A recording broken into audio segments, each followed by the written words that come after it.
মুসলমান যারা নামাজ পড়ি, নামাজ তো আমাদের উপর ফরজ। আমি আশা করি প্রত্যেকেই নামাজ পড়েন, ফজরের নামাজ পড়বেন, পরে ভোট কেন্দ্রের দিকে রওনা দিবেন। ওদিন মনে করবেন যে রোজা রাখবেন, 14-15 ঘন্টা খাওয়ার চিন্তা করার দরকার নাই। পানির বোতল থাকবে, চকলেট রাখবেন, এটা খুবই সহজলভ্য ব্যাপার। আপনারা এই মানসিকতা নিয়ে বের হবেন যে 14-15 ঘন্টা খাওয়া দাওয়ার জন্য কোনো রকম আমাদের মানে কষ্ট সহ্য করতে হবে। শুধু পোলিং এজেন্ট যারা, তারা প্রার্থীদের দায়িত্ব, তাদের টাইমলি তাদের খাওয়া তারা পৌঁছাবে, সেটা তাদের দায়িত্ব। আপনাদের দায়িত্ব হলো ভোট কেন্দ্রে কোনো বিশৃঙ্খলা না করা, কাউকে করতে না দেওয়া, আমাদের সঠিক দায়িত্ব পালন করা। আর ভোটারদেরকে, ভোটাররা, আমি মনে করি তিনটি নির্বাচনে বাংলাদেশে মানুষ ভোট দিতে পারে নাই। এবার ভোট বিপ্লব হবে এবং জনজাগরণ হবে। এই জনজাগরণের স্রোতে সমস্ত ফ্যাসিবাদের দোসর বলেন আর ইসলামকে যারা বিক্রি করছে, তথাকথিত গুপ্ত দল বলতো যে সৎ লোকের শাসন চাই, আল্লাহর আইন চাই। এখন কিন্তু বলে না এটা, কারণ তারাও জানে তাদের দলে সৎ লোক নাই।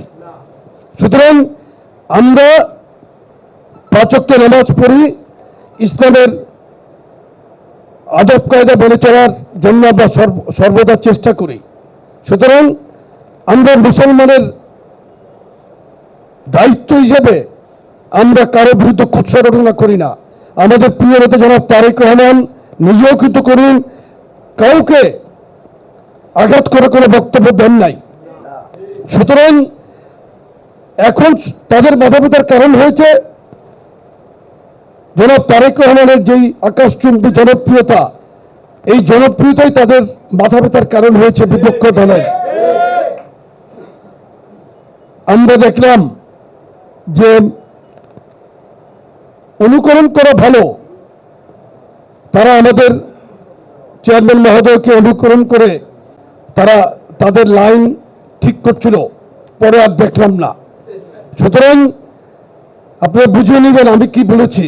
একদিন দেখলাম, এরপরে আর নাই ওটা। তারপরে অনেক ধরনের এই যে জান্নাতের টিকিট তারা বিক্রি করছে, তারা আরো অনেক ধরনের বেফাস কথা বলতেছে।